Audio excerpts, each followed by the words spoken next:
شروع اللہ کا نام لے کر جو بڑا مہربان نہایت رحم والا ہے۔ الف لام را، یہ کتاب روشن کی آیتیں ہیں۔ ہم نے اس قرآن کو عربی میں نازل کیا ہے تاکہ تم لوگ سمجھ سکو۔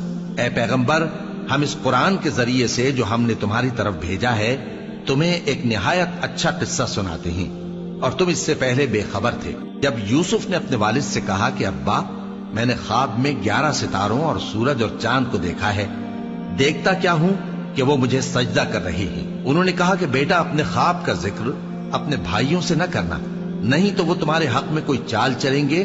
کچھ شک نہیں کہ شیطان انسان کا کھلا دشمن ہے، اور اسی طرح اللہ تمہیں برگزیدہ و ممتاز کرے گا اور خواب کی باتوں کی تعبیر کا علم سکھائے گا۔ اور جس طرح اس نے اپنی نعمت پہلے تمہارے دادا پر دادا ابراہیم اور اسحاق پر پوری کی تھی، اسی طرح تم پر اور اولاد یعقوب پر پوری کرے گا۔ بے شک تمہارا پروردگار سب کچھ جاننے والا ہے، حکمت والا ہے۔ ہاں، یوسف اور ان کے بھائیوں کے قصے میں پوچھنے والوں کے لیے بہت سی نشانیاں ہیں۔ جب انہوں نے آپس میں تذکرہ کیا کہ یوسف اور اس کا بھائی ابا کو ہم سے زیادہ پیارے ہیں، حالانکہ ہم جماعت کی جماعت ہیں، کچھ شک نہیں کہ ابا کھلی غلطی پر ہیں۔ یوسف کو یا تو جان سے مار ڈالو یا کسی ملک میں پھینک آؤ، پھر ابا کی توجہ صرف تمہاری طرف ہو جائے گی، اور اس کے بعد تم نیک لوگوں میں ہو جاؤ گے۔ ان میں سے ایک کہنے والے نے کہا کہ یوسف کو جان سے نہ مارو، کسی اندھے کنویں میں ڈال دو کہ کوئی راہگیر اسے نکال کر کسی دوسرے ملک میں لے جائے گا۔ اگر تم کو کرنا ہی ہے تو یوں کرو۔ یہ مشورہ کر کے وہ اپنے والد سے کہنے لگے کہ ابا جان، کیا سبب ہے کہ آپ یوسف کے بارے میں ہمارا اعتبار نہیں کرتے، حالانکہ ہم اس کے خیر خواہ ہیں؟ کل اسے ہمارے ساتھ بھیج دیجئے کہ خوب میوے کھائے اور کھیلے کودے، ہم اس کے نگہبان ہیں۔ انہوں نے کہا کہ یہ امر مجھے غمناک کیے دیتا ہے کہ تم اسے لے جاؤ، یعنی وہ مجھ سے جدا ہو جائے، اور مجھے یہ بھی خوف ہے کہ تم کھیل میں اس سے غافل ہو جاؤ اور اسے بھیڑیا کھا جائے۔ وہ کہنے لگے کہ اگر ہماری موجودگی میں کہ ہم ایک طاقتور جماعت ہیں اسے بھیڑیا کھا گیا تو ہم بڑے نقصان میں پڑ گئے۔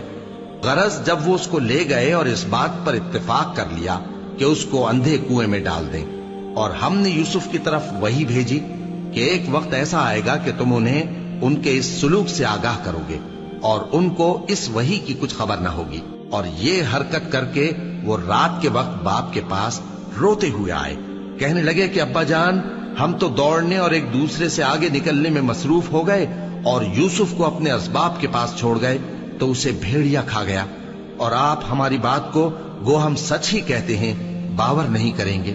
اور ان کے کرتے پر جھوٹ موٹ کا لہو بھی لگا لائے۔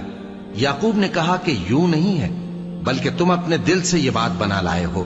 اچھا، صبر کہ وہی خوب ہے، اور جو تم بیان کرتے ہو اس کے بارے میں اللہ ہی سے مدد چاہیے۔ اور اب اللہ کی شان دیکھو کہ اس کنویں کے قریب ایک قافلہ آوارد ہوا اور انہوں نے پانی کے لیے اپنا سقا بھیجا، تو اس نے کنویں میں ڈول لٹکایا، یوسف اس سے لٹک گئے۔ وہ بولا، زہے قسمت، یہ تو ایک لڑکا ہے، اور اس کو قیمتی سرمایہ سمجھ کر چھپا لیا۔ اور جو کچھ وہ کرتے تھے اللہ کو خوب معلوم تھا، اور انہوں نے اس کو تھوڑی سی قیمت یعنی مادود چند درہموں پر بیچ ڈالا، اور وہ اس سے بیزار ہو رہے تھے۔